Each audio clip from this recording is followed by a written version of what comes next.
and we ourselves shall become a reproach and byword down to future ages. And what is worse, mankind may hereafter from this unfortunate instance despair of establishing governments by human wisdom and leave it to chance, war, and conquest. I therefore beg leave to move that henceforth prayers imploring the assistance of heaven and its blessing on our deliberations be held in this assembly every morning before we proceed to business, and that one or more of the clergy of this city be requested to officiate that service. Benjamin Franklin.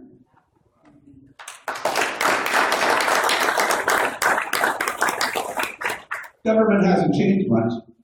He actually didn't get to pass that. It took 3 weeks. You know why? They didn't have the money to pay the clergyman. So it took 3 weeks later, they passed it. And to this day, Congress starts every year with a prayer. Does that sound like a better didn't believe in God? I don't think so. So, why do I tell you all that? Well, because our founding fathers knew one thing. They knew that our rights don't come from the government. They don't come from anybody but one true God. Our rights are unalienable. That means nobody can change them. Nobody can take them away. They start there. They begin there. And they knew that. So that was their state of mind. What happened to the 56 men that signed the Declaration of Independence? I love this. I was looking up today. Most of them were politicians, lawyers, but most of them were, get this, okay? In the thing that I looked up today, talk about political correctness. They were agricultural workers. It's called farming.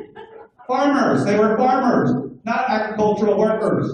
But that's what it said. I about had a heart attack. I'm like, you serious? They didn't call themselves yeah, I'm John Adams. I'm an agricultural worker. Farmers. And that's what the political correctness.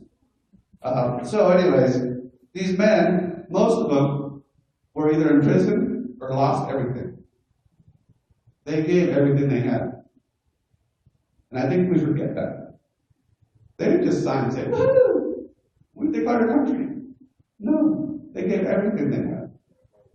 So what did they do? They created the birth certificate of America. So I say to you before I start the Declaration of Independence, there's been some that say in this country that we need fundamental change. Haven't heard that? I say we need to start the fundamentals. And that is our birth certificate, the Declaration of Independence. So, without further ado, if you give me 8.5 minutes, I will start reading this.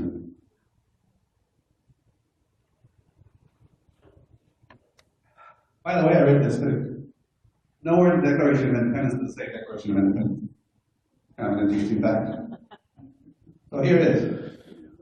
The action of the Second Continental Congress, July 4, 1776. Oh, before I go. I told you I was born in Mexico, but I became a U.S. citizen 30 years ago today, this weekend.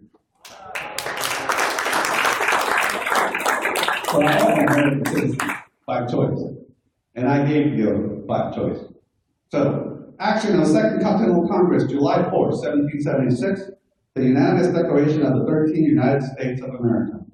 When, in the course of human events, it becomes necessary for one people to dissolve the political bands which have connected them with another, and to assume among the powers of the earth the separate and equal station to which the laws of nature and of nature's God entitle them, a decent respect to the opinions of mankind requires that they should declare the causes which impel them to the separation.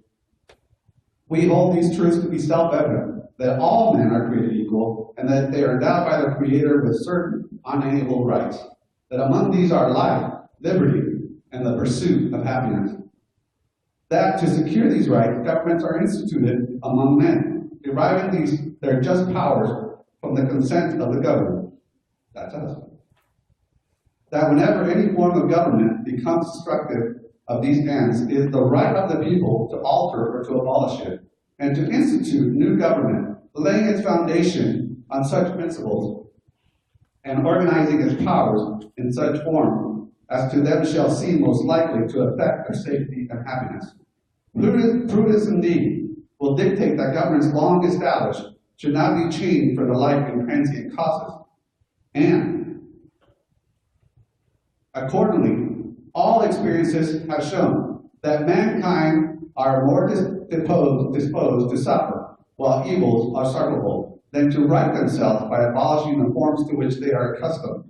But when a long train of abuses and usurpations, pursuing invariably the same object, evinces a design to reduce them under absolute despotism, it is their right, it is their duty to throw off such government and to provide new guards for their future security.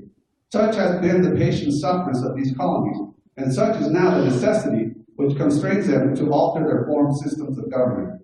The history of the present King of Great Britain is a history of repeated injuries and usurpation, all having in direct object the establishment of an absolute tyranny over these states. To prove this, let facts be submitted to the candid world.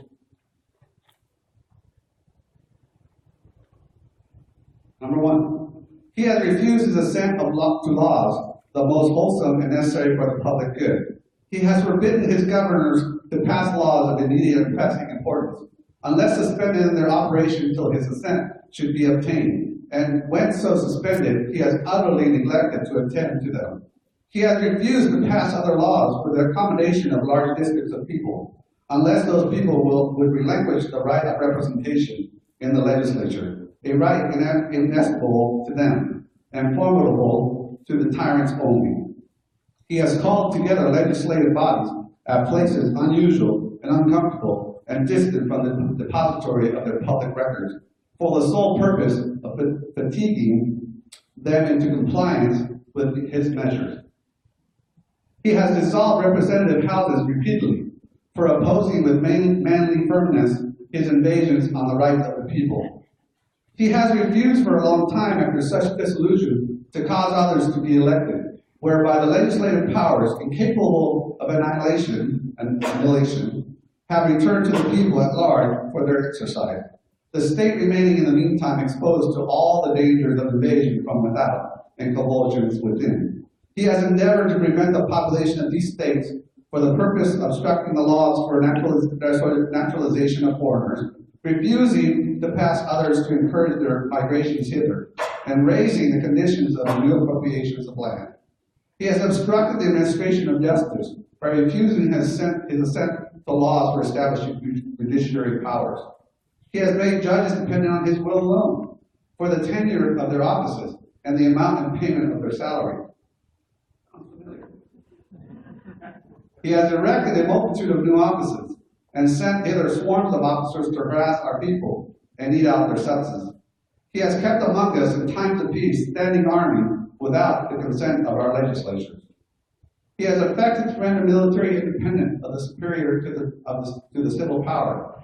He has combined with others to subject us to a jurisdiction foreign to our Constitution and acknowledged by our laws, giving his assent to their acts of pretended legislation.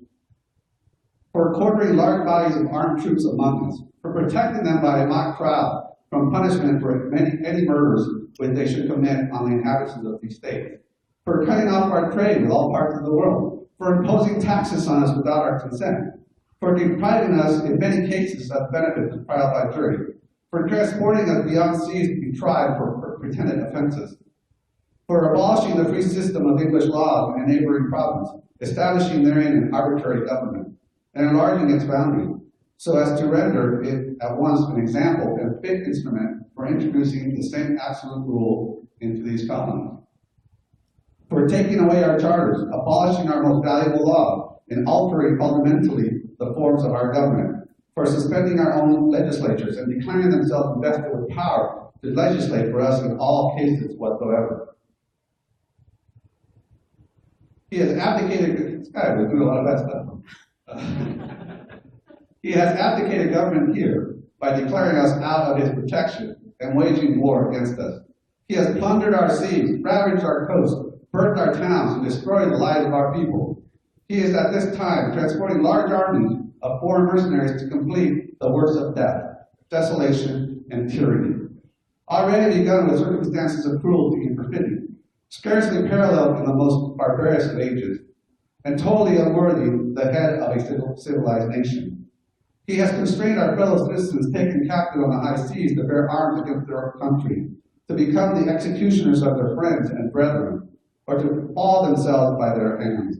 He has excited domestic insurrections amongst us, and he has endeavored to bring on the inhabitants of our frontiers the merciless Indian savages, whose known rule of warfare is an undistinguished destruction of all ages, sexes, and conditions.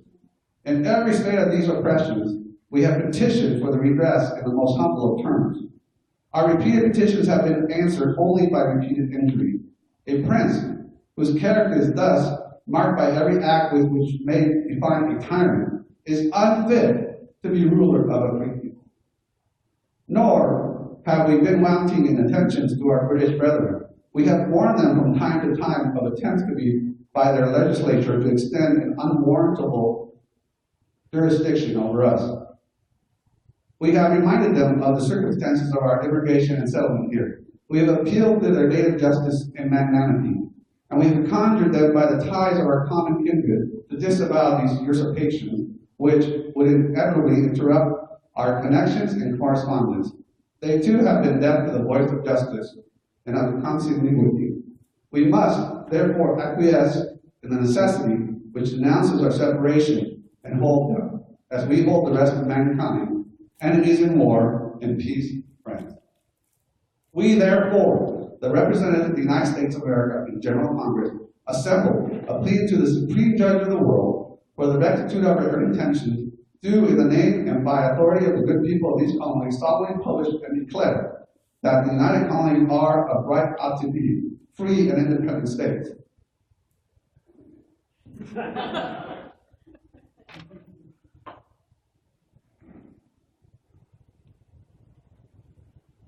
That they are absolved from all allegiance to the British Crown, and that all political connection between them and state of Great Britain is ought to be totally dissolved, and that as free and independent states they have full power to levy war, conclude peace, contract alliances, establish commerce, and do all other acts and things which independent states may of right do.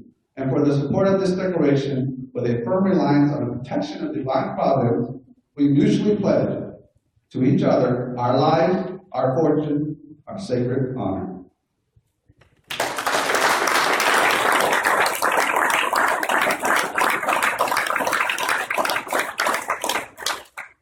If that doesn't move you, I don't know what should.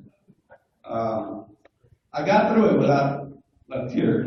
That's the first time, though. In closing, to my children, to everyone here, I'd like to say a couple things. Boykin had a quote, and I liked it, and I think it comes in with what we did today. Here it is. Never cave in when you know that you are standing for what is right and true. For these are the principles this nation has made great. Lastly, in my house, I will tell you this. I will not raise a Mexican flag. Not because I'm ignoring it or denying my heritage, but because I have given an oath to this country. And in my house, there will always be one nation under God. Thank you.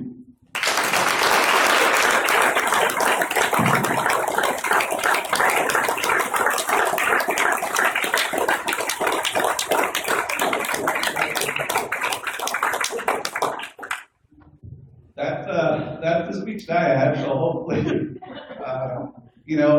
I'll tell you a little bit about it. I had lost sleep for about 3 weeks before I could get this together today. So I think if you can understand, it means a lot to me. And I was reading the oath, by the way. I don't know if you guys have ever read the oath of citizenship, because I think there's some appropriate things that are in there that people forget. And I have it here. Here it is. You guys want to hear it? Yeah. So here it is. And I want you to pay close attention to some of the things that it says, because there's been so many people out there protesting and doing things, but I think we have a freedom to protest. But I think when you start raising another country's flag, I think there's a problem there. And here's why. Because if you're an American citizen and you're born here, you don't have to say this oath. You automatically get it. But if you were, like me, by choice, an American citizen, this is what we have to say. And I did it on July 3rd, 1986, the 200th anniversary of the Statue of Liberty.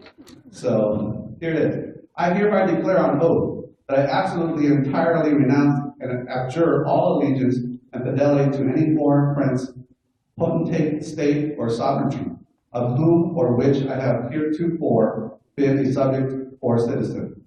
That I will support and defend the Constitution and the laws of the United States of America against all enemies, foreign and domestic. That I will bear true faith and allegiance to the same. That I will bear arms on behalf of the United States when required by law. That I will perform non-combatant services in the armed forces of the United States when required by law. That I will perform work of national importance under civilian direction when required by law. And that I take this obligation freely without any mental reservation or purpose or of evasion, so help me God. Does that sound like when you're protesting with another flag, that makes sense? To me, it does not. No. I'm proud to be an American. I'm proud to be this kid's father.